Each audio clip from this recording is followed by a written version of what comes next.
bewahren und sollten wir unter dem Joch der Sünde keuchen, dieses Joch einfach mit Gottes Kraft gewaltig abwerfen und in der Freiheit der Kinder Gottes laufen, im Namen des Vaters und des Sohnes und des Heiligen Geistes. Amen. Gelobt sei Jesus Christus in Ewigkeit. Amen.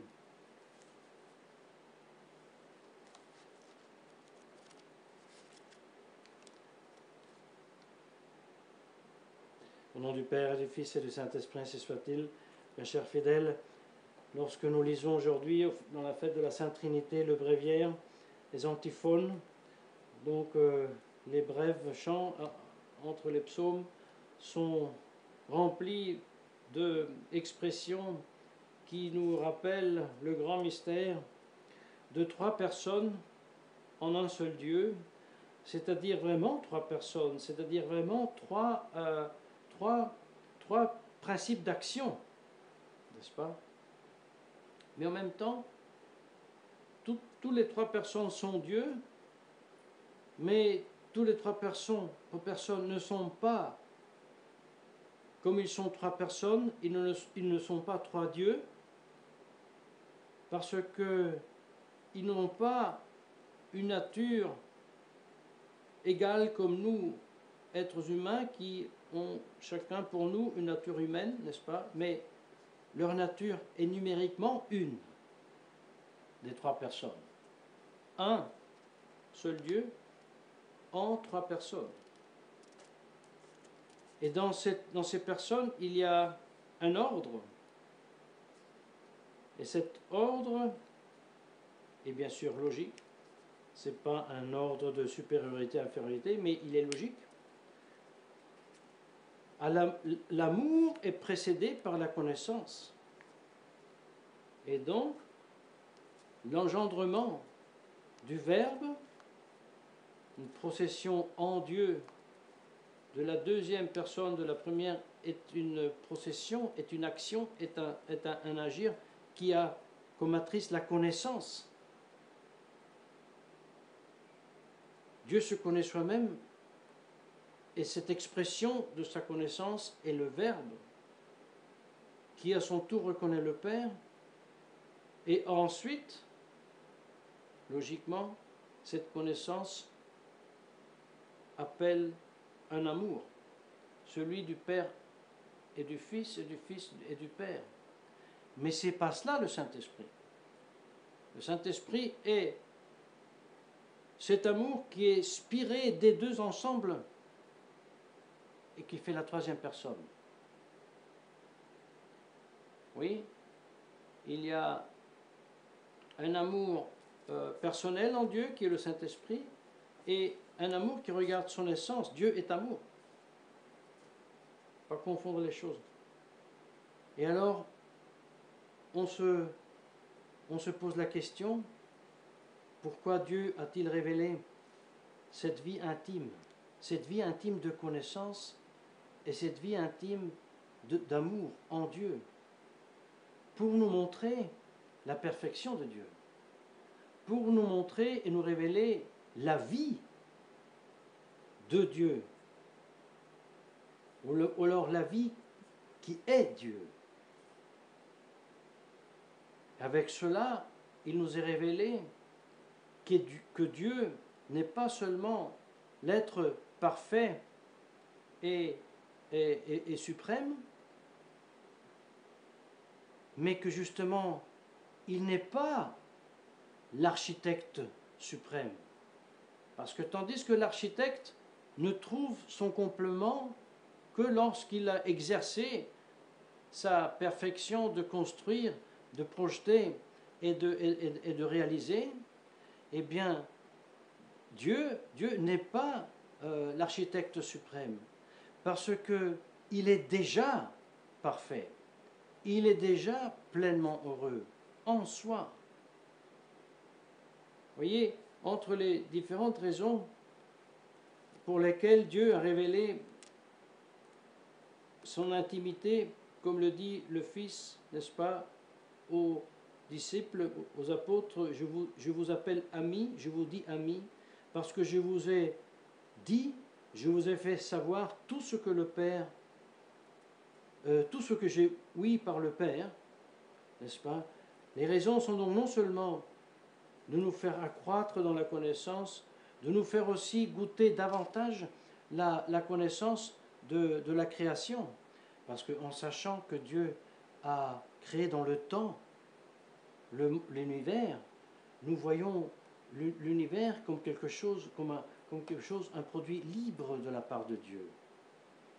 En voyant Jésus-Christ opérer les miracles, nous découvrons que ces lois naturelles que tellement nous admirons et nous voyons avec quelle nécessité elles se réalisent, n'est-ce pas? Eh bien, par Jésus-Christ qui opère les miracles, nous mettons un bémol à ces nécessités et nous disons, elles sont nécessaires, oui, mais pas absolument. Dieu peut très bien, comme Jésus-Christ le fait, suspendre les lois de la nature. Tout cela nous donne un grand goût à même contempler avec la raison humaine la réalité créée.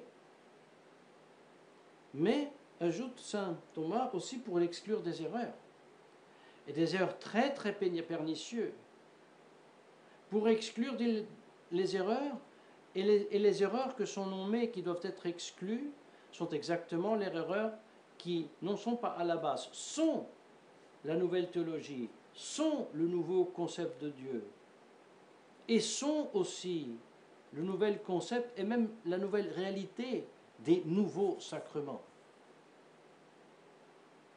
Oui, saint Thomas dit, par le fait que nous disons que Dieu a tout fait par le Verbe, par son Verbe, nous excluons l'erreur de ceux qui disent que Dieu produit les choses par nécessité de nature. Non. Dieu n'a rien créé par nécessité de nature.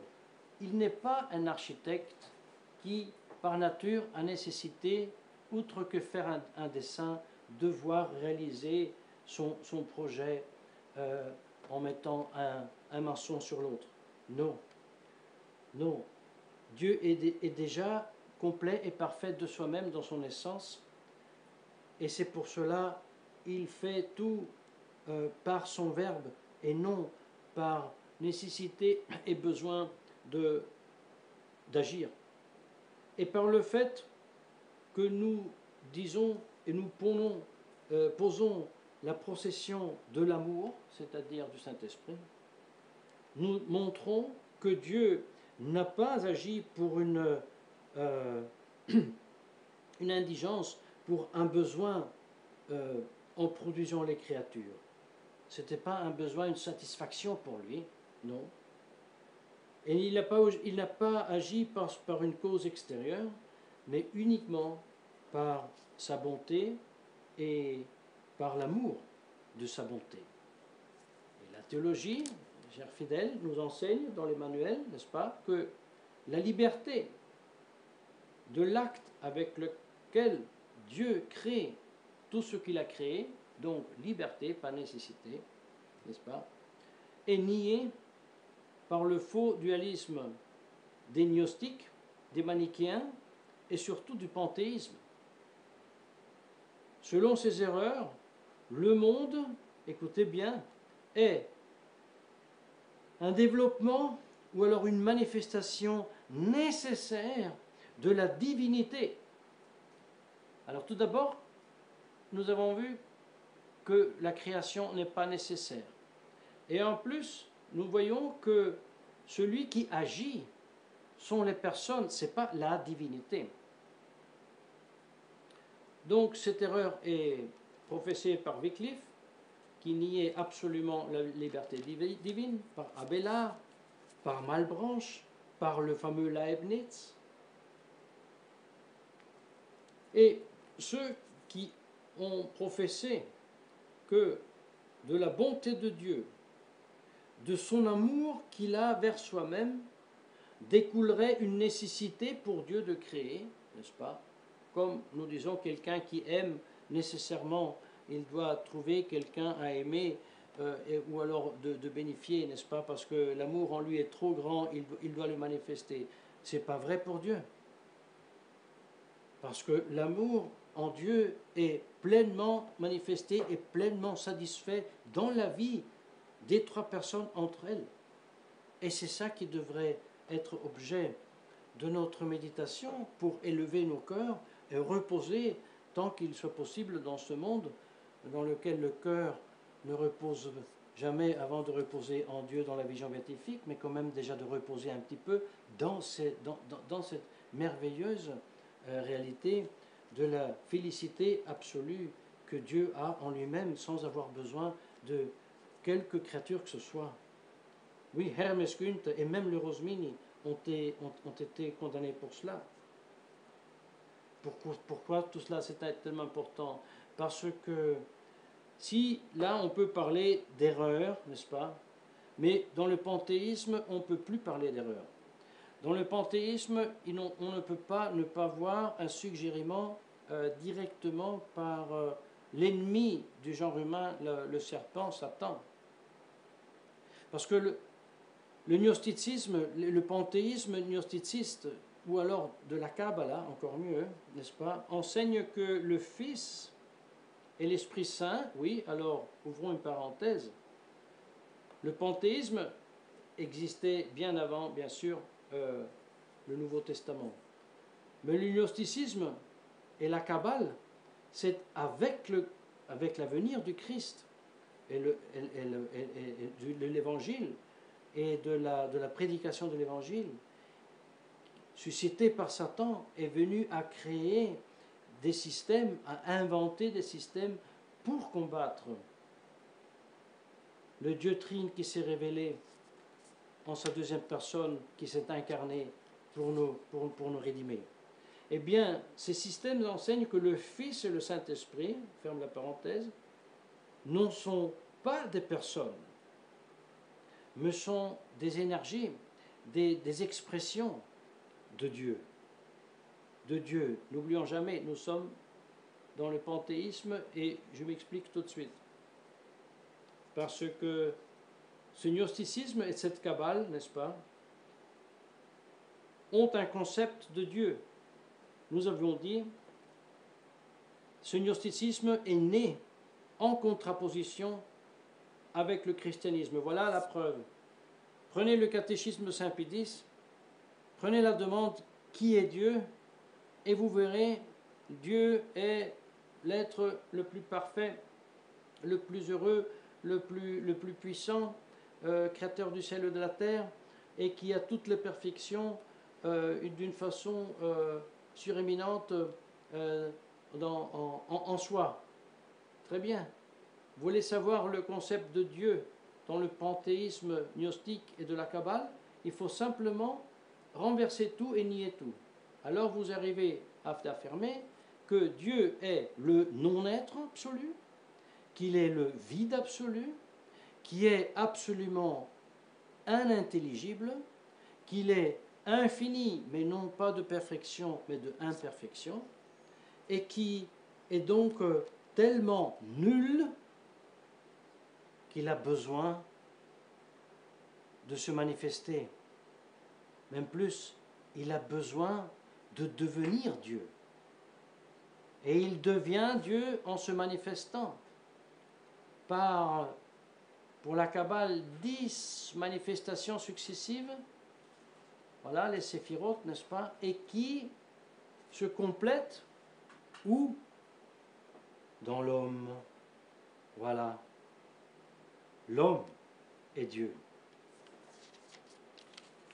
Dieu dans l'homme rejoint connaissance de soi-même.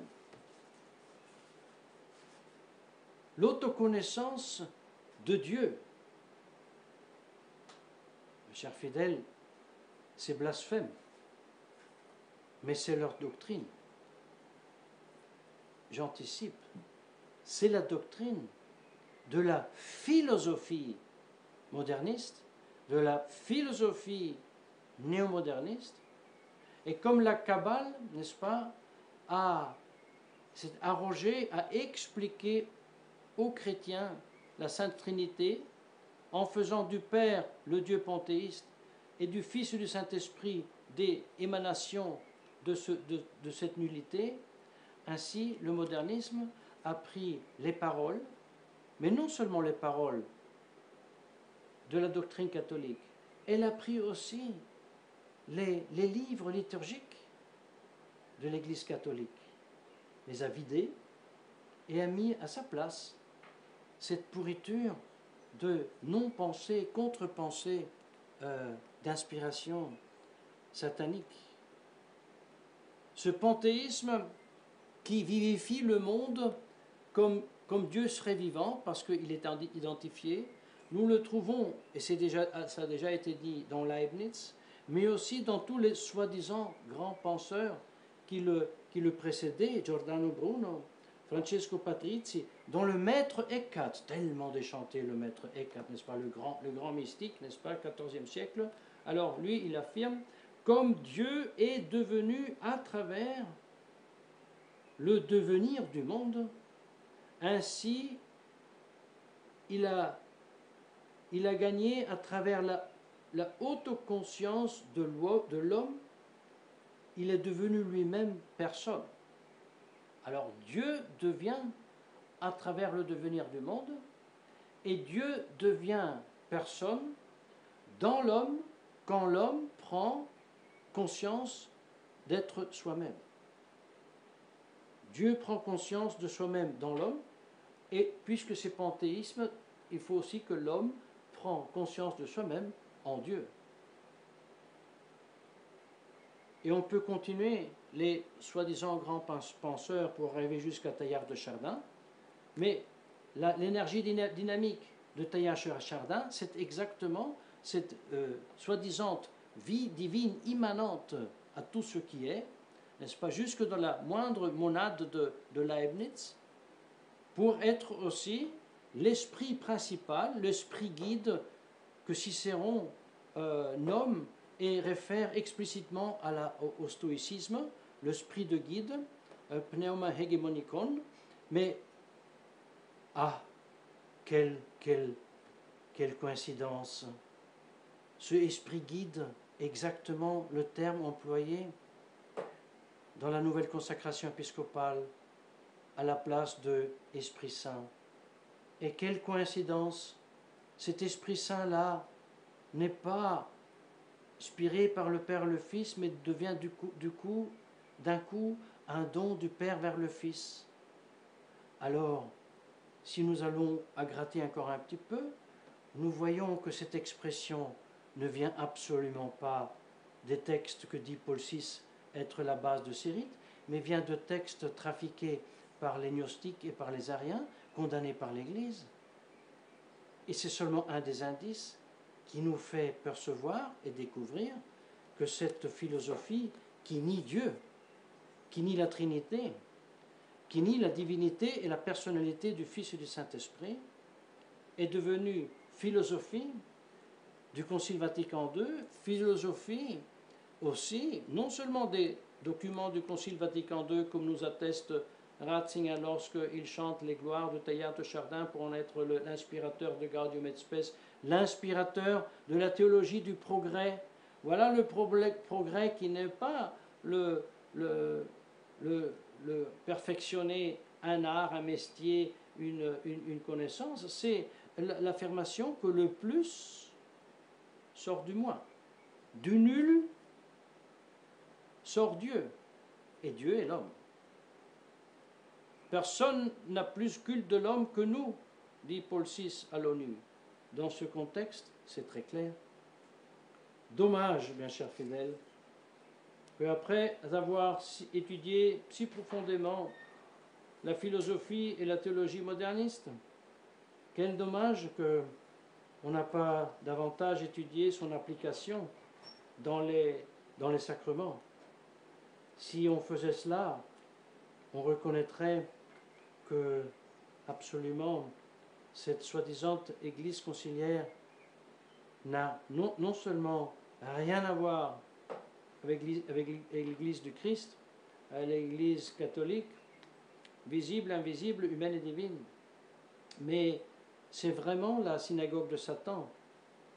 Et alors, on ne traiterait pas avec si grande légèreté le fait que quelqu'un assiste ou non à la nouvelle messe. On aurait soin de lui dire, n'y va pas. On aurait soin de lui dire, regarde, c'est un rite gnostique, c'est un rite panthéiste.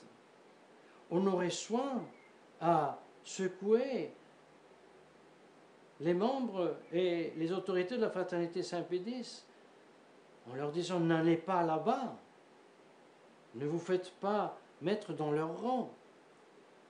L'Église du Christ ne peut pas être une église où il y a une branche gnostique, panthéiste, païenne et une autre catholique avec la messe de toujours. Ce n'est pas l'Église du Christ. Et pour nous-mêmes, ce jour de la Sainte Trinité, tirons une conclusion. Ce n'est pas parce que c'est la première question dans le catéchisme avec une seule réponse que ce ne soit pas la plus importante. Nous devons beaucoup plus et davantage appliquer notre attention, notre intérêt, notre méditation sur le concept et sur la réalité de Dieu. Dieu unique, Dieu en même temps qui s'est révélé en trois personnes, Dieu qui est parfaitement heureux en soi. Et si nous existons, ce n'est pas par nécessité, mais par pure bonté de son amour. Et s'il nous a rachetés du péché, ça renforce encore la liberté qu'il exprime dans la toute-puissance de sa miséricorde. Et donc, nous devons être invités à nous aussi libérer des chaînes et du joug du péché pour être libres en Jésus-Christ entre les morts et ressusciter et rejoindre la gloire éternelle dans les cieux, au nom du Père et du Fils, du Saint-Esprit, ainsi soit-il.